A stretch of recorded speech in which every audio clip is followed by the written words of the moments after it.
Hello students, this video is for class 7 science. In this video I am going to revise chapter 1. This is nutrition in plants.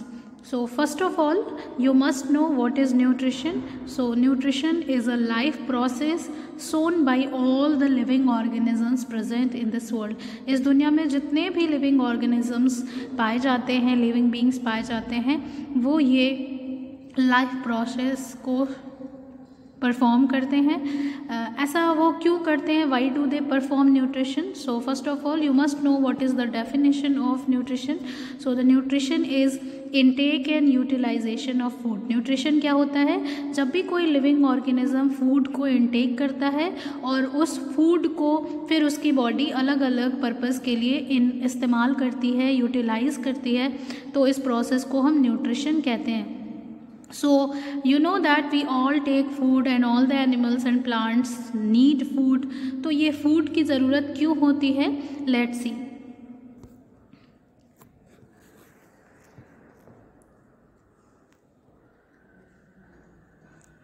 The food gives energy to perform several activities. ठीक है, तो food एक क्या है? Source of energy है। आपको पता है कि जब लिविंग बीइंग्स जो हैं उनकी बॉडी में so many functions and activities are being taken place, उनकी बॉडी में बहुत सारी एक्टिविटीज़ होती रहती हैं और वो खुद बहुत सारी एक्टिविटीज़ और फंक्शंस परफॉर्म करते हैं। And to do all these activities and functions we need energy. उसके लिए एनर्जी की ज़रूरत होती है। So from where do we get the energy? So we get the energy from the food. We get the energy from the food. So the food has nutrients. उस food में आखिर ऐसा क्या होता है जिससे हमें एनर्जी या दूसरे कामों के लिए हमें हेल्प मिलती है? तो फूड में एक्चुअली में न्यूट्रिएंट्स होते हैं। ठीक है, certain substances that are present in the food that help in the survival of the organisms. Food में ऐसे सबस्टेंसेस होते हैं जो किसी भी लिविंग ऑर्गेनिज्म के सर्वाइवल के लिए इम्पॉर्टेंट होते हैं, कंपल्सरी होते हैं। इन स्पेशल सबस्टेंस को हम न्यूट्रिएंट्स कहते हैं, जैसे कि protein, vitamin, carbohydrate, mineral and fats. Some living organisms like plants synthesize their food by themselves, while others such as animals depend on plant and other animal for their food. तो आपको पता है कि कुछ ऑर्गेनिज्म जैसे कि जो green plants होते हैं वो खुद अपना फूड प्रिपेयर करते हैं और एनिमल्स जो होते हैं वो प्लांट्स या अदर एनिमल्स पे डिपेंडेंट होते हैं अपने फूड के लिए। Here you can see the nutrients: carbohydrate, protein, fat, vitamin, mineral and water. All these nutrients are found in the food that are compulsory for the survival of the living organism. Hence they need food for their survival. तो अभी हम लोगों ने देखा कि nutrition क्या होता है। इसको हम डिफाइन कर सकते हैं as a process by which organism take in the food and utilise it in order to survive.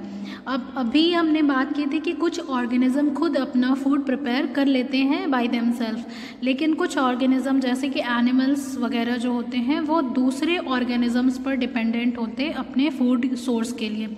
तो इस बेसिस पर आप कह सकते हो कि there are two type of organisms: autotrophic organism and heterotrophic organism. Autotrophic organism वो organism हैं जो अपना फूड खुद ही प्रिपेयर कर लेते हैं, जैसे कि प्लांट्स। वाइल हेटेरोट्रॉफिक ऑर्गेनिज्म वो होंगे जो दूसरे ऑर्गेनिज्म पर डिपेंड होंगे अपने फूड के लिए, जैसे कि एनिमल्स, ह्यूमन बींग्स। अब ये बात आती है कि जो ऑटोट्रॉफिक ऑर्गेनिज्म होते हैं जैसे कि प्लांट्स, तो वो किस प्रोसेस के थ्रू, किस तरीके से अपना फूड प्रिपेयर करते हैं? तो plants prepare their food with the help of a certain raw material that they gather from their surrounding. तो उनको फूड प्रिपेयर करने के लिए कुछ रॉ मटेरियल की ज़रूरत होती है और वो रॉ मटेरियल उनको उनके सराउंडिंग एनवायरनमेंट से मिल जाता है ना। जैसे कि वो क्या क्या रॉ मटेरियल होता है जो उनको उनके फूड के बनाने के लिए ज़रूरी होता है? तो water, carbon dioxide, sunlight, minerals and chlorophyll. तो आप जानते हैं कि वाटर जो है वो उनको सॉइल से मिल जाता है, कार्बन डाइऑक्साइड एटमॉस्फेयर से, sunlight from the sun, minerals from the soil and water, और क्लोरोफिल जो होता है वो उनकी बॉडी में खुद ही प्रेजेंट होता है already. The process by which plants prepare their food by using these raw material is called photosynthesis. तो इन सारी रॉ मटेरियल्स को यूज़ करके जब वो अपना फूड प्रिपेयर करते हैं, तो जिस प्रोसेस के थ्रू वो अपना फूड प्रिपेयर करते हैं उस प्रोसेस को हम कहते हैं फोटोसिंथेसिस। ठीक है, फोटोसिंथेसिस। नाउ आप इस पिक्चर में देख सकते हो कि फोटोसिंथेसिस परफॉर्म करने के लिए उन्हें जो रॉ मटेरियल है वो कहाँ से मिलता है। ठीक है, कार्बन डाइऑक्साइड एटमॉस्फेयर से मिल जाएगा, लाइट एनर्जी सन से, क्लोरोफिल उनके पास ही होता है। जो प्लांट्स जो ग्रीन कलर के दिखाई देते हैं वो ग्रीन कलर क्यों होता है? Due to the presence of chlorophyll pigment. Chlorophyll एक पिगमेंट है जो कि ग्रीन कलर का होता है। और वाटर और मिनरल्स उनको कहाँ से मिल जाता है? From the soil. नाउ अब आपके दिमाग में एक क्वेश्चन आ सकता है कि जैसे हमारे घर में तो फूड को बनाने के लिए, फूड कुक करने के लिए हमारे पास किचन होता है ना। एक हमारे घर में एक रूम होता है जिसमें हम अपना फूड कुक करते हैं, बनाते हैं, और उस रूम को हम किचन कहते हैं। तो प्लांट्स में वो कौन सा पार्ट है, वो कौन सी जगह है जहाँ पर प्लांट्स अपना फूड प्रिपेयर करते हैं? So the question is where is the food made in plants? Plants में फूड बनता कहाँ है? So the answer is leaf. Leaves are also known as the food factories of the plant as they are the places where food is prepared। तो आपने देखा होगा कि पेड़ों पे जो पत्तियां लगी होती हैं, वो जो लीव्स होती हैं, वो लीव्स ही प्लांट का क्या होता है? कुकिंग प्लेस होता है। वहीं पर वो अपना फूड प्रिपेयर करते हैं। इसीलिए हम लीव्स को food factory of the plant भी कहते हैं। Different part. अब बात ये आती है कि लीफ तक ये जो रॉ मटेरियल है वो पहुंचता कैसे है? तो आप यहाँ पर देख सकते हैं कि different parts of the plants like root gather the raw material from the environment and then transfer them to the leaves where photosynthesis take place. तो अलग अलग प्लांट के जो पार्ट्स होते हैं, जैसे कि रूट है, तो ये सारे जो डिफरेंट पार्ट्स होते हैं वो रॉ मटेरियल्स को लीफ तक पहुँचाने का काम करते हैं। जैसे प्लांट्स को वाटर और मिनरल चाहिए, तो transportation of water and mineral कैसे होगा? The root of the plants absorb the water and mineral of the soil and then transport them to the leaves via stem and branches. तो आप जानते हैं कि प्लांट जो है वो पानी कहाँ से टेकअप करते हैं? सॉइल से। तो soil is the source of water. तो वहाँ से एब्जॉर्ब कौन करेगा? कौन सा part of the plant soil से वाटर को एब्जॉर्ब करेगा? So it is root. तो रूट के थ्रू प्लांट्स क्या करेंगे? सॉइल से वाटर को एब्जॉर्ब करेंगे, और उसी वाटर में मिनरल्स जो होते हैं वो डिजॉल्व होते हैं। तो वाटर और मिनरल को रूट क्या कर लिया? उसने सॉइल से एब्जॉर्ब कर लिया, और फिर उसको वो अपनी स्टेम और ब्रांचेस के थ्रू पहुंचा देगा किधर? लीव्स की तरफ। Here in this picture you can see the arrow। Arrows के थ्रू आप समझ सकते हैं, ये रूट्स में देखिए एरोज़ बने हुए हैं। वो एरोज़ आपको शो कर रहे हैं कि कैसे वाटर एंड मिनरल्स टेकअप किया जा रहा है बाय द रूट, और उसको ऊपर लीव्स तक पहुंचाया जा रहा है ना। और लीफ में जो फूड बनेगा उसको देखिए लीव से ट्रांसफ़र किया जा रहा है to other parts of the plant. Food photosynthesis में जो फूड बनता है वो एक्चुअली में ग्लूकोज होता है, इसलिए लीफ के अंदर लिखा हुआ है ग्लूकोज मेड बाय फोटोसिंथेसिस। अब दूसरे रॉ मटेरियल की बात आती है, दैट इज़ कार्बन डाइऑक्साइड। तो कार्बन डाइऑक्साइड जो है वो एटमॉस्फेयर में गैसोस फॉर्म में होती है। तो इस गैस को टेकअप कौन करता है? खुद लीफ ही टेकअप करती है। लीफ के लोअर सरफेस पे कुछ टिनी होल्स होते हैं, और वो होल्स क्या कहलाते हैं? स्टोमेटा कहलाते हैं, है ना, स्टोमेटा। और ये जो स्टोमेटा होते हैं they are responsible for the exchange of gases.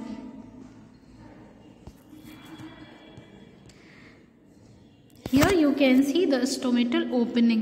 यहाँ पर आप लीफ का एक कट सेक्शन देख सकते हैं। इसमें देखिए बहुत सारी सेल्स हैं, और यहाँ पर इन दिस ये जो लोअर सरफेस है लीफ का, उस लोअर सरफेस के लीफ के कुछ पार्ट को यहाँ पर जूम करके दिखाया है। तो यहाँ पे देख सकते हैं कि स्टोमेटल ओपनिंग, और स्टोमेटल ओपनिंग के चारों ओर क्या होती हैं? 2 गार्ड सेल्स होती हैं जो उस स्टोमेटा को ओपन और क्लोज भी कर सकती है।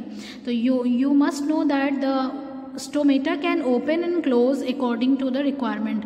अकॉर्डिंग टू द रिक्वायरमेंट जो है वो स्टोमेटा ओपन और क्लोज हो सकता है, और उसको ओपन और क्लोज होने के लिए गार्ड सेल्स होती हैं। They are bean shaped cells present in 2 in numbers around the stomatal opening.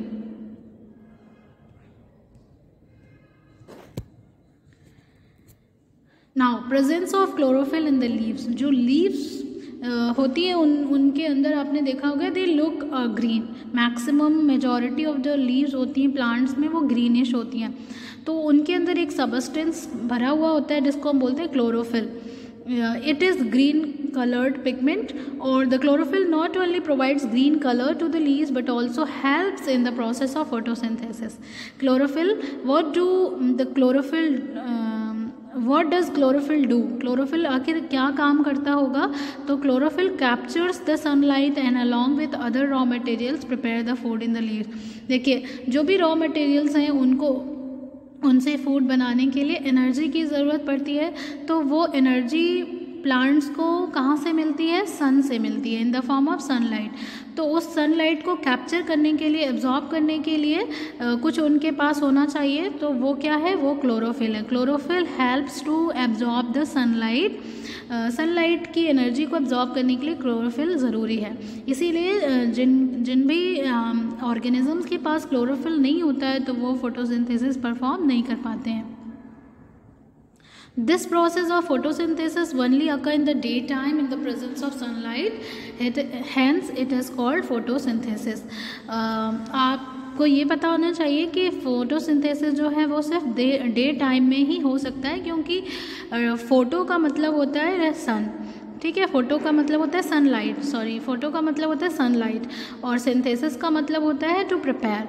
तो सनलाइट की हेल्प से यहाँ पर फूड प्रिपेयर किया जा रहा है, इसीलिए इसको हम फोटोसिंथेसिस कहते हैं। Why sun is called the ultimate source of energy for all living organism. Sun को हम अल्टीमेट सोर्स ऑफ एनर्जी बोलते हैं in this world. We know that the plants use solar energy to make their food.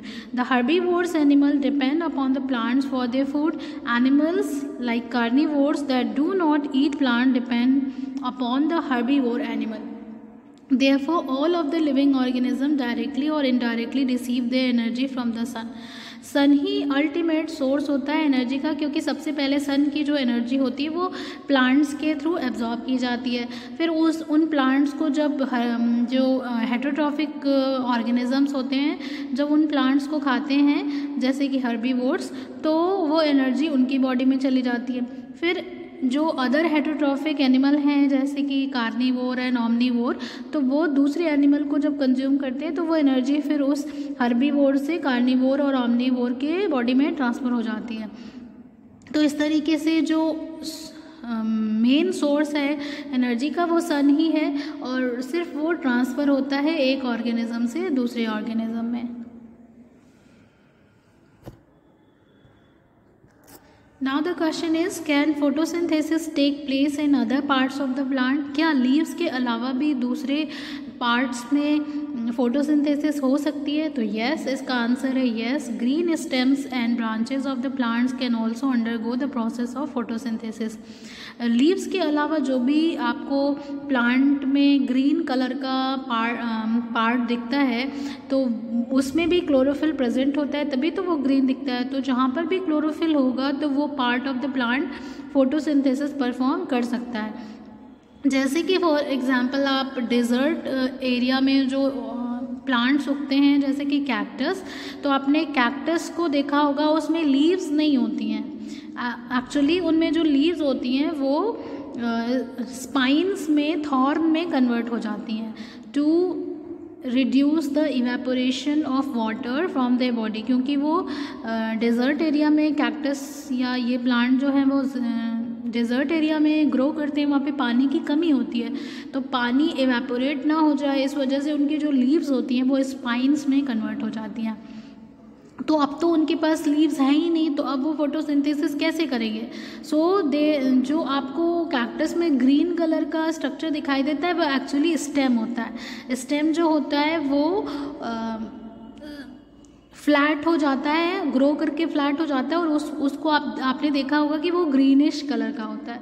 तो green क्यों होता है? क्योंकि उसके स्टेम में बहुत सारा क्लोरोफिल पाया जाता है, तो उसके स्टेम में फोटोसिंथेसिस परफॉर्म होता है। Now the question is why is the process of photosynthesis important? Photosynthesis important क्यों है? There will be no food if the plants would stop conducting the photosynthesis process. ठीक है, अगर फोटोसिंथेसिस नहीं होगा तो फूड प्रिपेयर ही नहीं होगा, दुनिया में फूड ही नहीं बनेगा। ठीक है, तो इसीलिए फोटोसिंथेसिस इम्पॉर्टेंट है।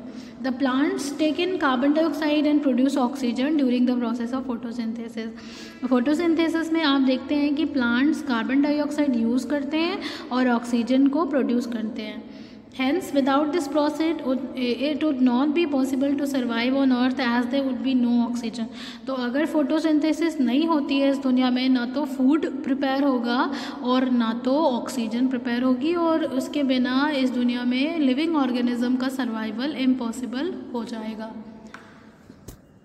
Now we will see the production of oxygen and carbohydrate by the plant. Now this is the process of photosynthesis. यहाँ पे आप देख सकते हैं फोटोसिंथेसिस का इक्वेशन है ये, इसमें कार्बन डाइऑक्साइड प्लस वाटर और is equal to carbohydrate. Carbohydrate जो है वो फूड है जो बनेगा फोटोसिंथेसिस में, प्लस ऑक्सीजन। तो रॉ मटेरियल यहाँ पे क्या क्या यूज़ किया जा रहा है? कार्बन डाइऑक्साइड, वाटर, और एरो के ऊपर आप देख सकते हो लाइट एनर्जी और क्लोरोफिल लिखा हुआ है। तो क्लोरोफिल वो लाइट एनर्जी को एब्जॉर्ब करेगा और उसकी हेल्प से कार्बन डाइऑक्साइड और वाटर को कन्वर्ट कर देगा कार्बोहाइड्रेट में। कौन से कार्बोहाइड्रेट में?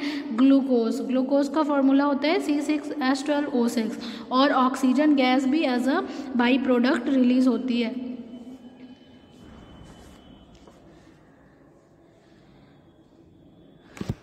जो भी ग्लूकोज प्रोड्यूस होता है बाय द फोटोसिंथेसिस, तो वो एक्स्ट्रा ग्लूकोज प्लांट्स क्या करते हैं, एक दूसरे कंपाउंड में कन्वर्ट कर देते हैं, जिसको हम लोग बोलते हैं स्टार्च। ठीक है, तो स्टार्च के फॉर्म में प्लांट्स अपने फूड को अपनी बॉडी में स्टोर करते हैं। Now we will see the chloroplast.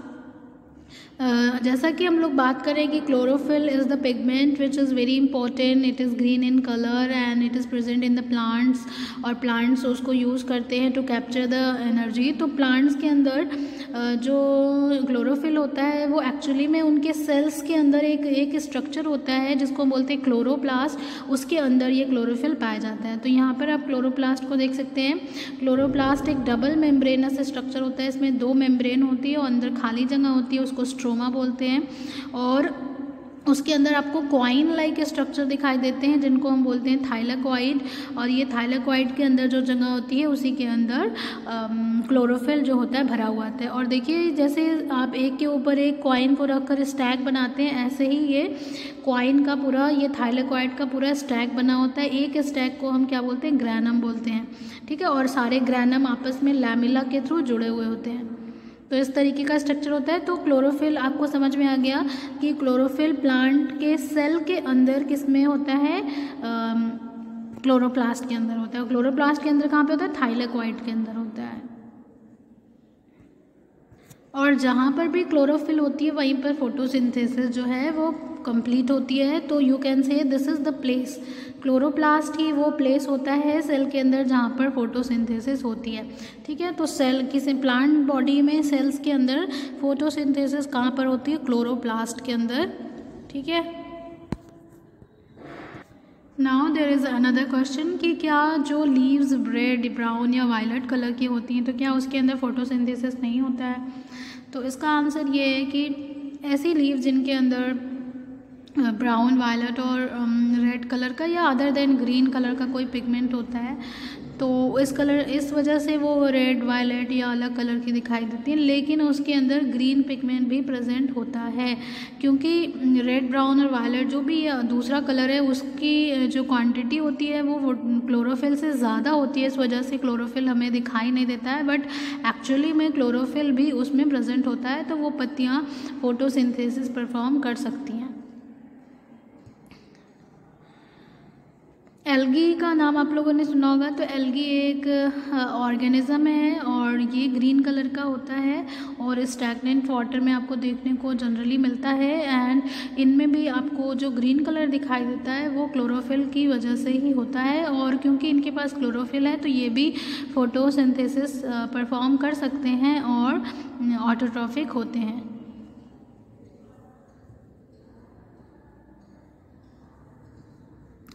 Now the question is, how do plants generate proteins and fats? Along with carbohydrate, plants can also produce proteins and fat which are formed with the help of nitrogen. Nitrogen is present in a large amount in the air, but plants cannot consume the nitrogen directly from the atmosphere. The soil often contains some bacteria that are capable of converting the nitrogen into nitrates, which can be used by the plants. Also, fertilizers used by the farmer and gardener contain a high amount of nitrogen which mixes into the soil and is used by the plants. Plants जो होते हैं carbohydrate के अलावा protein और fat का भी preparation करते हैं। प्रोटीन को बनाने के लिए उनको नाइट्रोजन की ज़रूरत पड़ती है और वो नाइट्रोजन उनको सॉइल से मिलता है। सॉइल में नाइट्रोजन कहाँ से आता है? वो एटमॉस्फेयर से आता है। जो एटमॉस्फेयर में नाइट्रोजन गैस होती है ना 78%, वही नाइट्रोजन जो होता है वो सॉइल में आता है, लेकिन डायरेक्ट नहीं आ सकता है, उसको दूसरे कंपाउंड में कन्वर्ट किया जाता है। और नाइट्रोजन, एटमॉस्फेरिक नाइट्रोजन को सॉइल में फिक्स करने के लिए, यूजेबल फॉर्म में कन्वर्ट करने के लिए बहुत सारे माइक्रो ऑर्गेनिजम्स होते हैं, जैसे कि algae and blue green algae और बैक्टीरिया, और ये क्या करते हैं सॉइल में नाइट्रोजन को ऐड करते हैं so that plants can use it. और हम नाइट्रोजन को आर्टिफिशियली भी सॉइल में डालते हैं in the form of fertilizer and manure. So आपने पढ़ा था कि कुछ प्लांट्स ऐसे भी होते हैं जिनमें क्लोरोफिल नहीं होता है। तो जो प्लांट्स जिनके पास क्लोरोफिल नहीं है तो वो अनेबल होते हैं टू प्रिपेयर देयर फूड, इसलिए वो दूसरे प्लांट्स और एनिमल्स पर अपने फूड के लिए डिपेंडेंट होते हैं। जैसे कि पहला एग्जांपल है parasitic plant. Some plants live on another plant for their nutrition. तो कुछ पौधे ऐसे होते हैं जो दूसरे लिविंग पौधों पर डिपेंडेंट होते हैं और उनको हम पैरासाइट कहते हैं। और जिस भी प्लांट से वो अपना फूड कंज्यूम करते हैं उसको हम होस्ट कहते हैं। जैसे कि यहाँ पे आप देख सकते हैं कस्कुटा, यहाँ पे जो येलो कलर की आपको ये येलो कलर का ये क्रीपिंग प्लांट्स, क्लाइंबिंग प्लांट्स आपको दिखाई दे रहा है, दैट इज़ द कस्कुटा। और ये दूसरा ये होस्ट है जिसका ये आपको ग्रीन लीफ दिखाई दे रही है, दैट इज़ द होस्ट। ये इसके ऊपर देखिए कैसे ग्रो किया हुआ है और अपने एक मॉडिफाइड रूट के थ्रू ये होस्ट प्लांट से क्या करता है, फूड को एब्जॉर्ब करता रहता है। Now the next is insectivorous plants. Some plants depend upon insects for the food and thus are called insectivorous. कुछ plants अपने food के लिए insects पर dependent होते हैं, उनको हम insectivorous कहते हैं। उनकी जो leaves होती हैं वो modify हो जाती हैं अलग अलग structure में ताकि वो insects को catch कर सकें। जैसे कि पिचर प्लांट में जो उनकी पत्तियाँ होती हैं वो पिचर की तरह, घड़े की तरह बन जाती हैं, और जब भी कोई इंसेक्ट वहाँ पर आता है तो उस घड़े नुमा पत्ती में कैप्चर हो जाता है और फिर उसमें डाइजेस्टिव जूस सिक्रेट करके वो जो लीव्स होती हैं वो उनकी बॉडी को डाइजेस्ट करके न्यूट्रिएंट्स को एब्जॉर्ब कर लेती हैं। जैसे यहाँ पर देख सकते हैं आप नेपेंथस पिचर शेप्ड लीफ यहाँ पे देख सकते हैं और डिसहीडिया पिचर शेप्ड लीफ आप इसमें देख सकते हैं। Now the next is saprotrophs. Some organisms survive on decaying food and organism. कुछ प्लांट्स ऐसे होते हैं या ऑर्गेनिजम्स ऐसे होते हैं जो डेड एंड डिकेइंग मैटर पर डिपेंडेंट करते हैं, इनको हम सैप्रोट्रॉफ कहते हैं। और ऐसे न्यूट्रिशन को सैप्रोट्रॉफिक न्यूट्रिशन कहते हैं, ठीक है। और सैप्रोफाइट्स क्या करते हैं, they secrete digestive juice on the decaying and dead matter. These juices convert the matter into a solution, the saprophyte that absorb the nutrients from the solution. For example fungi, eastern mushrooms और saprophytes. आपने mushroom देखा होगा सड़ी गली चीज़ों पे उगता है, तो वो क्या है, सैप्रोफाइट है। यहाँ पे आप देख सकते हैं fungi growing on the bread. ये ब्रेड जो है सड़ रही है और इस सड़े हुए ब्रेड से, डिकेइंग ब्रेड से ये फंगी जो है वो अपना न्यूट्रिशन एब्जॉर्ब करेगा। इसको हम ब्रेड मोल्ड कहते हैं और इसका जो साइंटिफिक नेम होता है वो राइजोपस होता है। नाउ द नेक्स्ट पढ़ेंगे हम सिम्बियोटिक। सिम्बियोटिक में क्या होता है, दो ऑर्गेनिज्म साथ में रहते हैं और एक दूसरे को बेनिफिट पहुंचाते हैं। ऐसे रिलेशनशिप को हम सिम्बियोटिक रिलेशनशिप कहते हैं, जिसमें दोनों ही ऑर्गेनिज्म को एक दूसरे से फ़ायदा ही पहुंचता है, नुकसान नहीं पहुंचता है। जैसे कि कुछ फंजाई होते हैं जो ट्रीज़ के रूट्स में रहते हैं और इन फंजाई को ट्री से फूड मिलता रहता है और बदले में जो है वो फंजाई उनको सॉइल और न्यूट्रिएंट्स रॉ मटेरियल सॉइल से एब्जॉर्ब करके उनको देते रहते हैं। Sometimes an organism that contain chlorophyll such as algae lives in association with fungus together called as lichen. कुछ ऑर्गेनिज्म जैसे कि एल्गी जो है वो क्लोरोफिल कंटेनिंग ऑर्गेनिज्म है, और एक जो फंगस है वो नॉन क्लोरोफिल नॉन ग्रीन एक ऑर्गेनिज्म है। तो दोनों एसोसिएट करके रहते हैं और इनको टुगेदर हम लाइकेन कहते हैं। तो एल्गी जो है वो फंगी को फूड प्रोवाइड करता है, और फंगी जो है वो उसको एनवायरनमेंट से वाटर मिनरल एब्जॉर्ब करके देता है एल्गी को, ताकि वो उस रॉ मटेरियल का यूज़ करके फूड बना सके by the process of photosynthesis, और उसको प्लस शेल्टर भी प्रोवाइड करता है, जगह भी प्रोवाइड करता है रहने के लिए। Here you can see fungus plus algae is equal to lichen. So that's all for this video. Thank you.